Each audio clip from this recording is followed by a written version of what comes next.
Hello, আসসালামু আলাইকুম। অনেক দিন পরে না, 6 তারিখের পরে একটু আবার অনলাইন মানে রেকর্ড করতে এখানে বসলাম। তো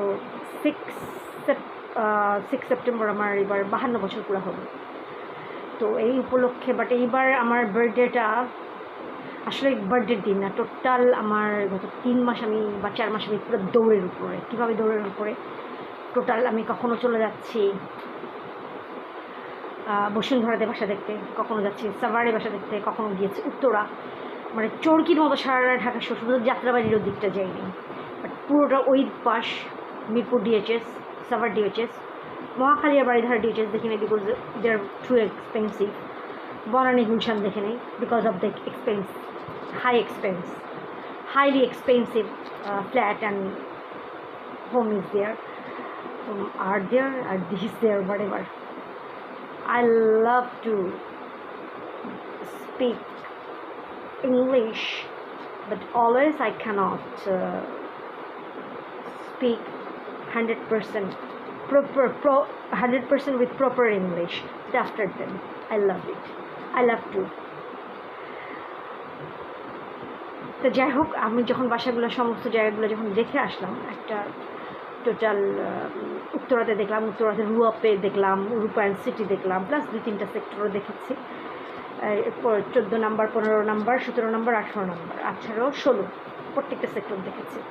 বসুন্ধরা মোটামুটি সবগুলো ব্লক দেখা শেষ, শুধু ডি ব্লক দেখি নাই আর এ ব্লক দেখি নাই, এ আর বি আর ডি, এই 3টা ছাড়া সবগুলো ব্লক দেখা শেষ। এন ব্লকে বোধহয় বাড়ি করা শুরু হয় না এখন। তো যেদিন আমার বার্থডে ছিল সেদিন আমার সকাল থেকে আমি দৌড়ের উপরে ছিলাম, মোটামুটি রিক্সা নিলাম একটা, অনেক আমার প্রতিবারতে আমি উবার একটা পাঠাওনি, কারণ আমার তো গাড়ি নাই। আজকে 2008-এর পর থেকে আমার নিজের গাড়ি ছিল, গাড়িটা ব্যাংক নিয়ে গেছিলো 2010-এ না 11-তে, তারপর থেকে তো আমার নিজের কোনো গাড়ি নেই। তো এখন উবার পাঠাও হওয়ার কারণে মাঝে মাঝে একটু গাড়িতে চড়তে পারি, যেহেতু আমার নিজের কোনো গাড়ি নেই। তো প্রতি বার্থডেতে কিন্তু উবার বা পাঠাও ডাক দিই, কিন্তু এবার আমি সেই উবার বা পাঠাওতে ডাক দিতে পারলাম না বিকজ অফ টাইম ডিউরেশন একটা, আর অনেক বেশি টাকা চাচ্ছিল। এখন আমার একটু একটু হলেও টাকা, যেহেতু আমাকে খাওয়া দাওয়া করতে হয় প্রচুর পরিমাণে, একটু হলে আমাকে টাকা সেভ করতে হবে। ফর দিস আমি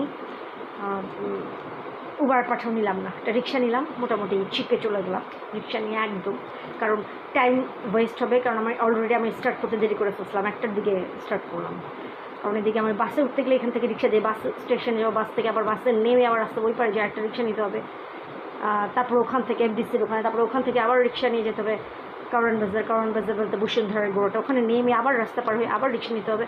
তো এই হ্যাসেলে গেলাম না, ঝামেলাতে গেলাম না, স্ট্রেইট এখান থেকে একটা রিক্সা নিয়ে আমি দেখাই দিলাম যে কোন দিন যে শুক্রবার দিন ছিল আমার বার্থডে। তো একদম চলে গেল ধানমন্ডিতে চলে গেলাম, ওখানে বুফে লাউঞ্জে, ওখানে যে বসে খেলাম। তো এখন বিষয় হলো ধানমন্ডি, আমরা সবাই ঢাকায়, আমার জন্ম ঢাকায়। তো ধানমন্ডি মানে কিন্তু আমার ছেলের নাম যদি ধীমান থাকে, ধীমান কেন গেলেন, আমার ছেলেরা কোনো দিন আমার কোনো খাওয়া দাওয়া কোনো কিছুতে কখনো আসতে পারে না, ছেলেরা আমি কোনো ধানমন্ডি, আমি যারা ঢাকায় জন্মেছে, I born in Dhaka, so ধা কথাটা অলওয়েজ আমার সাথে আছে। আমি নিজেই, আমি ধীমান বুনা আমার, কিন্তু আমি ধানমন্ডি। তো হোয়াট এভার, এখন সেদিন মোটামুটি খেলাম, খুব হুলস্থুল করে খাওয়া খেলাম। এদিকে সেই তার আগের দিনই বাড়িদার সাভার ডিএচএস আমার একটা বাসা ফিক্স করার কথা ছিল। বাসার বাড়িওয়ালার নাম হচ্ছেন air vice marshal retire AKM Ahsanul Haque. AKMটা আছে কিনা একটু চেক ইট আউট, ওটার ইমেইলটা নাই। তো এখন যে বিষয়টা হচ্ছে, ওনার বাসা আমি দেখেছি, এক্সিলেন্ট বাসা, সবগুলো বাসা, ওখানকার প্রত্যেকটা বাসা খুবই ভালো, বাট বাসাটা একটু বড় আমার তুলনায়, কারণ আমি তো একা থাকবো মোস্ট অফ দ্য টাইম থাকতে হলে। বাট প্রবলেম হচ্ছে আমার বড় ছেলে ধীমান কিছুতেই আমাকে সাভারে যাওয়াটা অ্যালাউ করতেছে না, যেটা আমার জন্য ভয়ঙ্করতম যন্ত্রণাদায়ক। কারণ হচ্ছে বসুন্ধরা আমি আমার সুইটেবল কোনো বাসা এখন পর্যন্ত পাই না। এই যে আজকে গতদিন ধীমানকে নিয়ে পুরা 2 ঘন্টা আমরা তো গেলাম, আমি পৌঁছালাম হলো 4:30, কিন্তু ধীমান আব্বা আসলো হলো 5:30 থেকে 7টা, 7:15 পর্যন্ত একদম এল ব্লকের ছোট্ট একটুখানি পার্ট, কিছুটা হলো দেখলাম জে ব্লক আর এল ব্লক, আর বোধহয় কে ব্লকের দুই একটা বাসা বলতে, কে ব্লকে আমি খুব ইন্টারেস্টেড ছিলাম না, কারণ শিমন্ডির বাসার পাশে আমি দেখেছি ওগুলোর প্রত্যেকটা ভাড়া হয়ে গেছে, আর সবগুলো এখন এক্সপেন্সিভ। তো হোয়াট এভার, আমি ওখান থেকে আমার মানে এল ব্লক একটা বাসা পরিচিত ছিল, ওখানে গেলাম, কিন্তু ওরা আমাকে কোনো কথা দিতে পারলো না। আজকে রাতের ভিতরে আমি বললাম যে আমাকে একটু কথা না, কারণ আমাকে 12 তারিখের ভিতরে বাসাটা শিফট করতে হবে, but they could not give me any মানে ওয়ার্ড। এখন এটা যদি না হয় তাহলে সেক্ষেত্রে আমি আমার ছেলেকে বলছি আগামীকালের ভিতরে যদি না হয় সেক্ষেত্রে আমি তারপরে আমি সাভার একটা লাস্ট ট্রাই করবো, সাভার টিচার্সে যদি না হয় উত্তরার ওদিকে হয়তো বা ছোটোখাটো বাসা পেতে পারি, ওগুলো বাসাতে উঠে যেতে হবে। আমাকে অবশ্যই এই মাসের 15 তারিখের আগে আমাকে উঠতে হবে। আর এই ভদ্রলোক যেটা যার কথা আমি বলছিলাম, ওনার বাসা হচ্ছে 12 নম্বর রোডে, ভাইয়ার নাম যে একে মার্শাল, এয়ার ভাইস মার্শাল এয়ারফোর্সের রিটায়ার আহসান ভাইয়া। তো ইজ এ নাইস গাই। আমি তো ওনাকে সামনাসামনি দেখি নাই, মনে হচ্ছে অসাধারণ একজন জেন্টলম্যান, বিকজ অফ অ্যাকচুয়ালি আমাদের ওই 3 বাহিনী আর্মি আর নেভি এই যারা মোটামুটি টপ পোস্টগুলোতে যারা প্রমোশন পেয়ে যায় তারা অবশ্যই এক্সেপশনাল, তাদের কোয়ালিটি হবে সামহাও, তাদের ফ্যামিলি লাইফ সব কিছু অন্যরকম হয়। ম্যাডামরাও অসাধারণ হয়। আমি যে কয়জন মানে ফুল কর্নেল অ্যাবভ অফিসার দেখেছি আমার লাইফে, এবং ওনাদের মিসেসদেরকে দেখেছি, সবাই মোটামুটি unbelievably they are very nice, সবাই অসাধারণ। তো আমি ওখানে ওই বাসাটা আমি নিতাম, কিন্তু আমার আসলে খুব উনি যখন আমার ফোনটা রিসিভ করেছিলেন এবং ওনার পরিচয় দিলেন, আমি খুব ইয়ে হয়ে গেছিলাম, মানে পাজল বলবো না, মানে আমি একটু হতভম্ব হয়ে গেছিলাম যে আমি অ্যাকচুয়ালি কীভাবে বলবো যে আমি 12,000 টাকার উপরে চলে দিতে পারবো না ফ্ল্যাট ভাড়া, কারণ ওনাদের ওখানে 20+, 15 থেকে ওখানে 20+, জাস্ট বাসার অনুযায়ী 35-40 হাজার টাকাও আছে। তো বাসার ল্যান্ড অনুযায়ী যেটা 3000 স্কোয়ার ফিট সেটা 35 থেকে 45 হাজার টাকার ভিতরে, যেগুলো বাসা 1000 থেকে মোটামুটি 1500-1600 স্কোয়ার ফিট, 1600 স্কোয়ার ফিটের নেই, 1500, 1500 এরকম। এই বাসাগুলো হচ্ছে মোটামুটি 15 থেকে সার্ভিস চার্জ সহ 22,000 টাকার ভিতরে, 22-23 হাজার টাকার ভিতরে। এর ভিতরে 17 আছে, কোনোটা 18 আছে, ডিপেন্ড অন বাড়িওয়ালা এবং তাদের বাসার তাদের ইচ্ছা বা তাদের অ্যাকচুয়ালি তারা কীরকম দেবে, হয়তো বা তারা তাদের যে বাসার জন্য যারা যাচ্ছে নক করছে তাদেরও অ্যাটিটিউড বা তাদের অবস্থা দেখেও হয়তো বা তারা বলতেছে যে এক একজনকে হয়তো বা এক এক ভাড়াটা বলতেছে, যে ভাব দেখতেছে যে 20,000 টাকা দিতে পারবে তাকে 20,000 বলতেছে, যেরকম আমি দিতে পারবো না, এটা আমার সাথে কথা বলেই বুঝতে পারতেছে, এই জন্য আমাকে হয়তো বা অন্য বেশি বলতেছে না, যাকে 20,000 বলতো আমাকে সেখানে 18,000 বলতেছে, বাট 18,000 তো এটাও আমি দিতে পারবো না, কারণ আমি একা থাকবো, তো আমাকে সার্ভিস চার্জ সহ করে আমি 15,000 টাকা হাইয়েস্ট খরচ করতে পারবো। বাই দ্য ওয়ে, আমার 2 ভাই বোনের জন্ম কিন্তু 15 তারিখ এবং আমার জন্ম 6, but 6 and 15 actually the same. আরেকটা জিনিস, 10 ইকুয়ালস টু অ্যাকচুয়ালি 1। কীভাবে 10 অ্যাকচুয়ালি 1 + 0, 10 কি 1 0, 10, 1 + 0 equals to 1. Say the same way, 6 + 1, sorry, 1 + 5, 15, 1 + 5, 15, তো 1, 5, 15, এটাকে যদি আমরা অ্যাড করি 1 + 5 করি ইকুয়ালস টু 6 হয়। এটা একটু one kind of astronomical calculation actually, বা ম্যাথমেটিক্স অ্যাকচুয়ালি বলা যায়, একটু ডিফারেন্ট ওয়েতে এটা অ্যাড সাম ঠিক না, অ্যাড করতে হয়, যোগ করতে হয়। তো হোয়াট এভার, এখন যেই বিষয়টা হয়েছে যে ওনার বাসাটা দেখার পরে আমার একটু খুব আমি ভীষণ মানে হতভম্ব ছিলাম এবং আমার বলতে খুব লজ্জা লাগতেছিল যে আমি আসলে এত টাকা দিতে পারবো না, আমি এটা কীভাবে বলবো আমি আসলে বুঝতে পারতেছিলাম না। প্লাস সেই সময় তারপর দিন আমি ওনার কথা আমি কোনো তর্ক করতে পারি নাই, এইরকম যে আমার কাছে মনে হয়েছিল যে আমি যদি ওনাকে অ্যাকচুয়ালি স্যার বলতে পারতাম, আই উড লাইক ইট। আমি কোনোদিন army officer, I was army wife of army officer, কিন্তু আমি কখনো serve, I never serve, in lots of people is there they never serve army or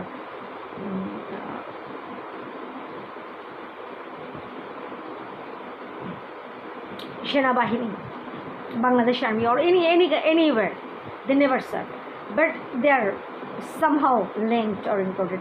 Lots of, I think বাংলাদেশে হয়তো বা 60%-এর উপরে লোক বা 70%-এর উপরের মতো লোকই এরকম হবে। তো হোয়াট এভার, এখন ওনার বাসাতে সেদিন আমি বলবো পরদিনই আমার বার্থডে ছিল, আমি যেটা মিস করবো না, যদি আমার জীবন থাকে এটা তো আমি জানি আগে থেকে। তো আমি সকালবেলায় উঠে রিক্সা করে চলে গেলাম। তো এর ভিতরে একবার শুধু ভাইয়া আমাকে বললো যে ওনার ইয়াটা দিতে, আমার ন্যাশনাল মানে জাতীয় পরিচয়পত্রের একটা কপি। তো আমি বললাম যে ভাইয়া আমি তো বাসায় যেয়ে দিই। তারপরে আমি আর ওই সময় তোকে খাচ্ছি, এই সময় তো আমি ওনাকে বলতে পারছি না, আমি খুব হুলস্থুল করে একটা ছোট্ট একটা ভিডিও রেকর্ড করেছি ওখানে। তার আগে ভাইয়া বলছো, তারপর আর ওনার সাথে আর কোনো আলাপ হয়নি। তো ওই ভিডিওটাতে আমি যতটুকু আমি চাচ্ছি, আমি এতটাই টায়ার্ড ছিলাম, এতটাই টায়ার্ড, আজকে আমি 3-4 মাস এই সাভার, তারপরে উত্তরা আর বসুন্ধরায় ঘুরে আমি এতটাই টায়ার্ড, মানে জাস্ট আই ক্যান্ট ইমাজিন যে আমার এই ভাঙা পা নিয়ে আমার এই মাথার হাড্ডি গলে যায়, এই অবস্থায় আমি কীভাবে ঘুরে বেড়াচ্ছি, প্রচণ্ড ঘামতে। এই যে এখনও আই এম সোয়েটিং স্টিল, এই যে এখনও আমার এখান থেকে দরদর করে পানি পড়তেছে। এতে আমার একটা মানুষ আমি উইক হয়ে যাই, প্রচণ্ড যন্ত্রণা কাতর অবস্থায় আমি সারাটা দুনিয়া জুড়ে ঘুরে বেড়াচ্ছি। তো এই জন্য ঈদের মানে যেদিন আমার বার্থডে ছিল আমি এত বেশি টায়ার্ড ছিলাম যে আমি শুধু হাঁপাচ্ছিলাম। তো ওইখানে আমি বসে অল্প একটু খেলাম, খুব বেশি কিছু খাইতে পারি নাই, কিন্তু আমার খুব পছন্দ হচ্ছে সি ফিশটা ছিল সেদিন, সি ফুড রাইস ছিল, যেটা আমার খুব পছন্দ।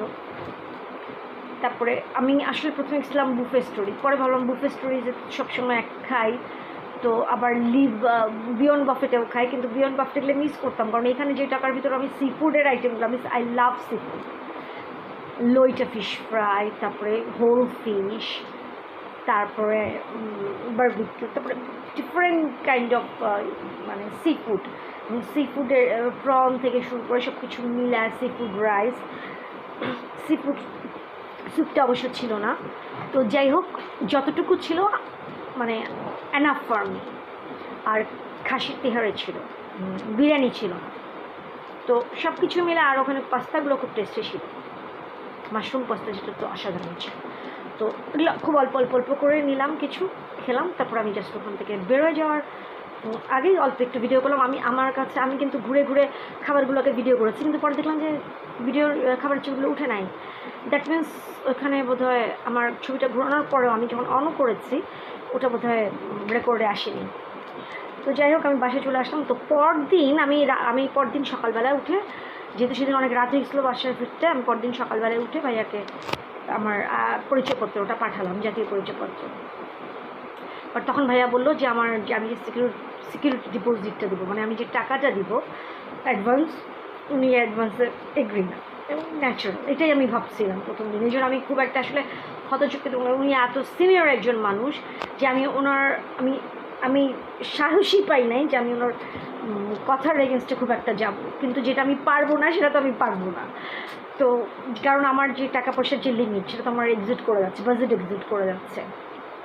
তো পরদিন সকালবেলা যখন ভাইয়া বলো, আমি একটু খুব এক্সেন্সিভ দুঃখ পেলাম যে না, এত সুন্দর বাসাটা থাকতে পারলাম না। আর দ্বিতীয়ত মন খারাপ করলাম না এই জন্য যে আমার লিমিটেশনস তো আমাকে বুঝতে হবে, যেটা আমার পক্ষে সম্ভব না সেটা তো বলে লাভ নাই, যেটা আমি এফোর্ড করতে পারি না। তো হোয়াট এভার। তো ওখানে আরেকটা বাসা আছে, ওই বাসাটা হয়তো বা এফোর্ড করবো। উনি চেয়েছে 16,000, তো আমি বলেছি 14 থেকে 15-এর ভিতরে একটা, তাইলে আমি উইল ট্রাই টু এফোর্ড। তো যদি না পারি 2-3 মাস পরে সেটা দেখা যাবে, কিন্তু অ্যাটলিস্ট আমি বাসাটা না পারার কিছু নেই, কারণ আমার 3 তলার ফ্ল্যাট ভাড়াটা পাচ্ছি, মিতুয়ান্টির বাসার ফ্ল্যাট ভাড়া দিচ্ছে, 2টার থেকে ওটার ভাড়াটা হয়ে যাচ্ছে, ভাড়া প্লাস আমার কিছু, আর বাকি যে মিতুয়ান্টি যে টাকাটা পাঠায় ওটা, আর মিতুয়ান্টির বাসার টাকা দিয়ে খাওয়া ওটা হয়ে যাবে। আর আমি যে টাকাটা পাই 3 তলার, এটা দিয়ে আমি আমার MetLife Alico টাকাটা রিফান্ড করতেছি। তো এখন এটা লাস্ট। এখন আগামীকাল আমি আজকে যে গত রাত্রে যে আমরা সন্ধ্যার সময় যেটা দেখে আসলাম বসুন্ধরাতে, এল ব্লকের 8 নম্বর রোডে, বাসাটা খুবই ভালো। বাড়িওয়ালার সাথে কথা হয়নি, ম্যানেজারের সাথে কথা হয়েছে। আমি ধীমান আব্বুকে নিয়ে গেছিলাম, আমার ছোটো আব্বু, সরি আমার বড় আব্বুটাকে। তো আমার বাচ্চাটার কথা বললো ওদের সাথে, মানে ম্যানেজারের সাথে। তো ওনারা যেটা আমাকে বললো যে ওখানে এখন আমি আমার কথাটা জানিয়েছি যে আমাকে 12 তারিখ থেকে 14 তারিখের ভিতরে উঠতে হবে, 14 উইদিন দিস মান্থ 15 ম্যাক্সিমাম আমাকে এর ভিতরে বাসায় উঠতে হবে। কারণ যে বাপ্পি বাসা অলরেডি খালি করে দিচ্ছে। বাপ্পি গত শুক্রবার দিন অনেক জিনিস নিয়ে গেছে, আরও বাধা সাথা করে রাখছে গত 2 দিন ধরে, সব বেঁধে ফেলছে, এগুলো পাঠিয়ে দিবে এই শুক্রবার, এবং তারপরে শুক্রবারই ও কমপ্লিটলি চলে যাবে। এই শুক্রবারই 2টা ট্রাক ঠিক করছে, একটা না 2টা ট্রাক, বহুত কিছু নিয়ে যাবে, আম্মুর খাটটার যা ছিল সব নিয়ে যাবে। দেখা যাবে 20 তারিখের পরে আমি এই বাসাতে একা হয়ে যাবো, এবং এটা আমি থাকতে চাচ্ছি না। আমার ভাইরা চলে যাওয়ার পর আমি আর এই বাসা আমি আর 1 সেকেন্ডও থাকতে চাচ্ছি না। এই জন্য আমি অস্থির। আমি যদি আগামীকালের ভিতরে বসুন্ধরার বাড়ায় না কোনো বাসা আমি সেট করতে না পারি, আমি কোনো রকমের বাড়ি যদি আমি সেট করতে না পারি, দেন আমি সাভারে দেখবো। সাভারেও যদি না হয়, কারণ ওখানেও আর কোনো বাসা নাই, সব দেখা শেষ। কয়েকটা বোধহয় বাকি আছে, আরেকবার দেখতে পারি নক করে, না হলে তো নাই। না হলে ওই বাসাটা একটা লাস্ট রিকোয়েস্ট করবো, ওই যে 247 নম্বর বাসা, যেটা বলে 4 তলা না 3 তলা, আমি ঠিক ভালো করে জানি না। আমি ভদ্রলোকের নাম Sharifuddin, is a banker, senior vice president ব্যাংকের। তো উনি যদি অ্যালাউ করেন আমাকে,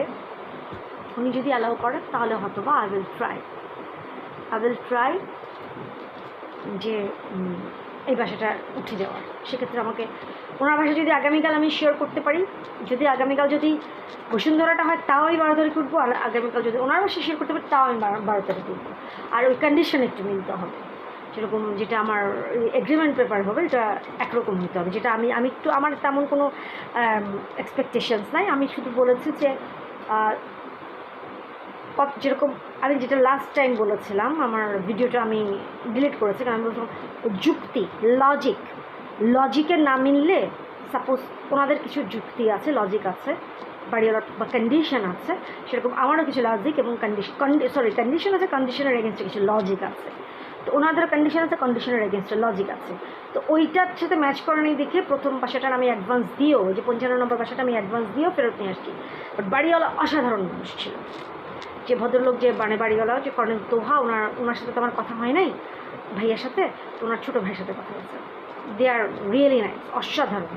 কারণ ওনারা, আমি যা বলছি সবই মানছে, শুধুমাত্র ওনাদের ঠিক এটা ডিওএইচএসের জন্য না, ওনাদের যে ম্যানেজাররা অ্যাকচুয়ালি পুরোটা মেনটেন করতো, তো ওরা সবাইকে যেভাবে বাসা ভাড়া দিচ্ছে ওইভাবে দিতে চাচ্ছে, সেটা তাকে দোষ দেওয়া যায় না।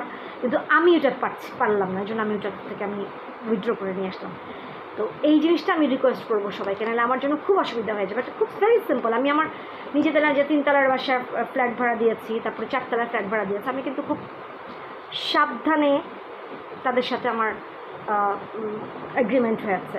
আমি সাবধান বলতে আমি নিজে লিখেছি, সব পুরোটা লিখে আমি স্ট্যাম্প করেছি। স্ট্যাম্প করে তারপরে সেখানে দিয়েছি যে ওনাদের 2027-এর 31শে ডিসেম্বর পর্যন্ত তাদের মেয়াদ, আর আরেকজনের হচ্ছে 2025-এ দিলাম, তো 24, 25, 26 দিলাম, 26-এর 31শে ডিসেম্বর পর্যন্ত, যেটা হলো মিতন্ত্রী ফ্ল্যাটের।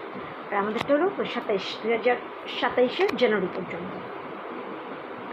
তো এখন হোয়াট এভার, তো এইটা আল্লাহ করে এখন আমি জানি না, আমার তো এই ভিডিও কেউ দেখবে কি না, বাট সবাই দেখেন, তো আমার খুব করে দেওয়া পড়বে, যাতে বসুন্ধরাই হোক, সাভার ডিওএইচএসটা তো অসাধারণ একটা জায়গা, মানে দেখলেই মনটা শান্তি হয়ে যায়। বসুন্ধরা খুব সুন্দর, কিন্তু এত বড়, আর ওটা হলো ছোট্ট একটা জায়গা, ছোটোর ভিতরে করছে, খুব সুন্দর। একদম ক্যান্টনমেন্টটা বিশাল, কিন্তু হাউজিং সোসাইটিটা খুব অল্প একটু জায়গার ভিতরে। আমাদের অনেকটা মহাখালী ডিওএইচএসের থেকে ছোটো, বাড়িধারা ডিওএইচএসের ছোটো। সবচেয়ে বড় অ্যাকচুয়ালি ডিওএইচএস হচ্ছে মিরপুর ডিওএইচএস, আমার কাছে যেটা মনে হচ্ছে, যতগুলো ডিওএইচএস আছে।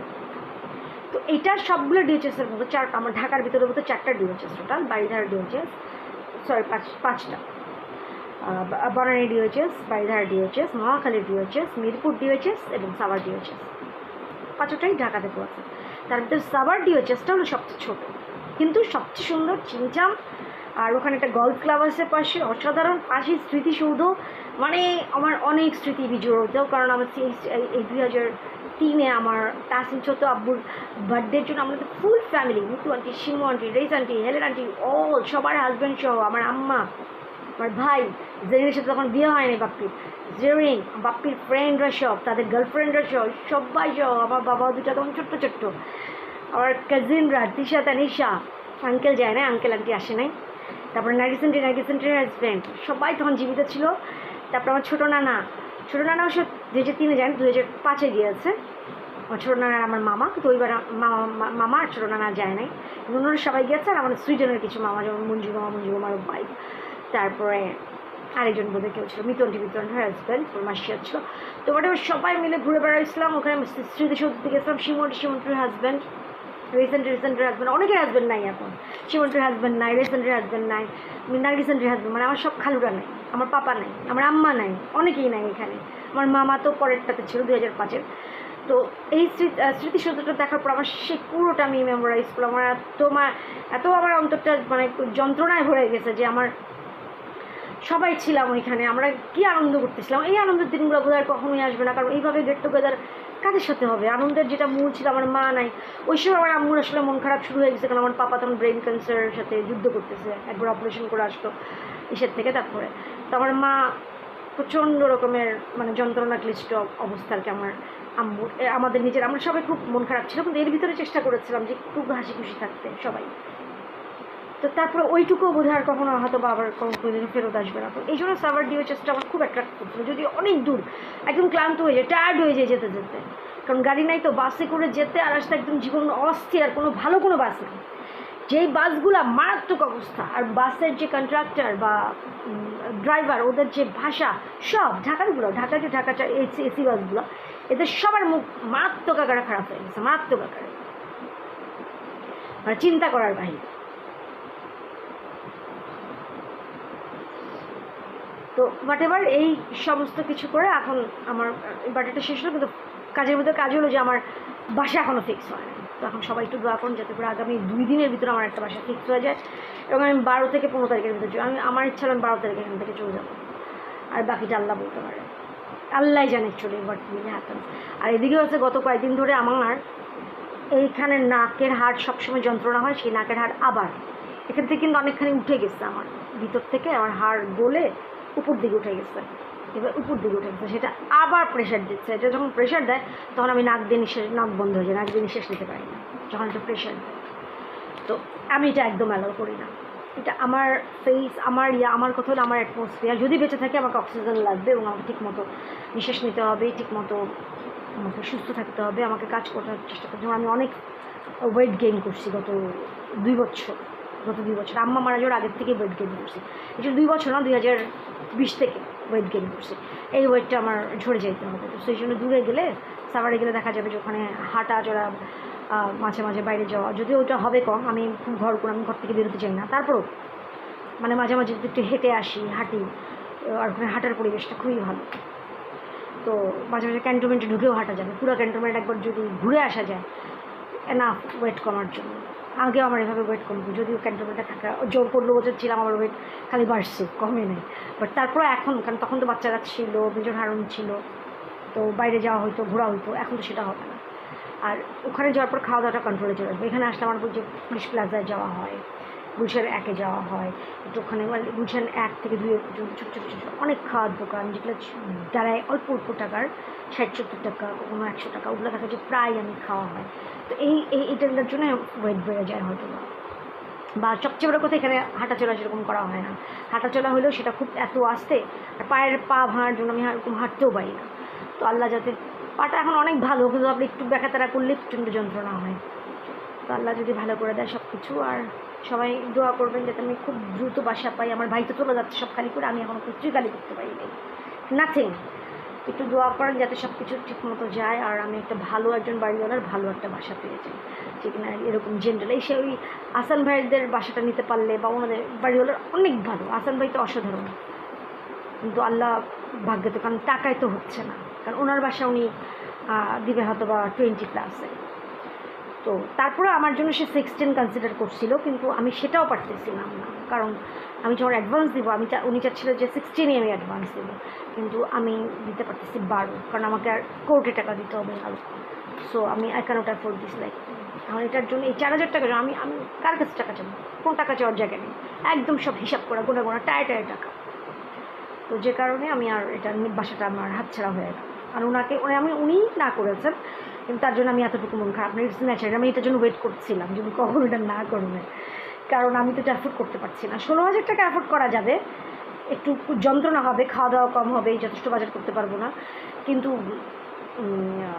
ওই যে এই মুহূর্তে 4,000 টাকা আরও এক্সট্রা দেওয়া, এটা একদমই পসিবল না। 10 থেকে 11-12,000 টাকা পর্যন্ত, 11,000 টাকা এখন অ্যাফোর্ড করতে পারি, কারণ আমার যাইতে হবে। পুরো ট্রাক ভাড়া যে কত টাকা নিবে আল্লাহ জানে। ট্রাকের জন্য আমি কয়েক জায়গায় ফোন করছি, 15 থেকে 20,000 চাচ্ছি, ইম্পসিবল। আমার বাজেট হয়েছে 6 থেকে 7,000 টাকা, এর ভিতরে আমাকে শেষ করতে হবে একদম উইথ লেবার কস্ট। তো ট্রাক যদি নেবে 3-3.5 টাকা, আর বাকিটা লেবার কস্টের উপরে, ওদেরকে মানাই দিতে হবে, এছাড়া আর কোনো উপায় নেই। রিকোয়েস্ট করে বুঝায় তারপরে আমার জন্য এই 7 রাস্তার মোড়ে নাকি পাওয়া যায়, ওখানে যে ট্রাক খুঁজতে হবে। আল্লাহ দেখা যাক আল্লাহ কী করেন। আর দোয়া করবেন যাতে করে আমি সব কিছু বুঝে, একা একা তো সব গুছিয়ে চলে, এখন আমি কিছুই গোছানো হয় না, বাসার অবস্থা মারাত্মক, এখন সব এইভাবে গাট্টি গুট্টি বাঁধা ওইভাবে আছে। গত 1 বছর আগে আমার রুম থেকে যখন আমি এই রুমে আসছিলাম, আল্লাহ যেন কোনোভাবে ধৈর্য দেয়। তারপরে দেখলাম যাওয়ার আগে একটু এই পুরো মাকড়সার জাল হয়ে গেছিলো, একটু ক্লিন করে যেতে হবে, বাথরুমটা ক্লিন, বাথরুম ক্লিন আছে, তারপর আমি তো মাছতে ঘষতে পারি না, আমার হাতটা হাড্ডি গলার জন্য, তো ওগুলো সব চেষ্টা করবো আর কি যাওয়ার আগে আরেকটু ভালো করে পরিষ্কার করে দিয়ে তারপরে যেতে। আর যেই বাসায় যাবো সেই বাসায় লোক দিয়ে প্রথমে পরিষ্কার করবো, তারপর আমি নিজে ক্লিন করবো, আমি যা করতাম পিঙ্ক সিটিতে। একটু দোয়া করেন যাতে ভালো একটা বাসা পেয়ে যায়, হয় বসুন্ধরাই হোক আর সাভার ডিউচিস হোক, আল্লাহ যাতে মিলায় দেয়, আগামীকালের ভিতরে যাতে একটা ফিক্স করতে পারি এবং পরশু দিনের ভিতরে অ্যাডভান্স করে দিয়ে ফেলতে পারি, আর 11-12 তারিখের ভিতর উঠে, 11 না 12 থেকে 15 তারিখের ভিতর উঠে যেতে পারি। একটু দোয়া করবেন সবাই, সবাই ভালো থাকবেন আমার জন্য, আল্লাহ যাতে আমাকে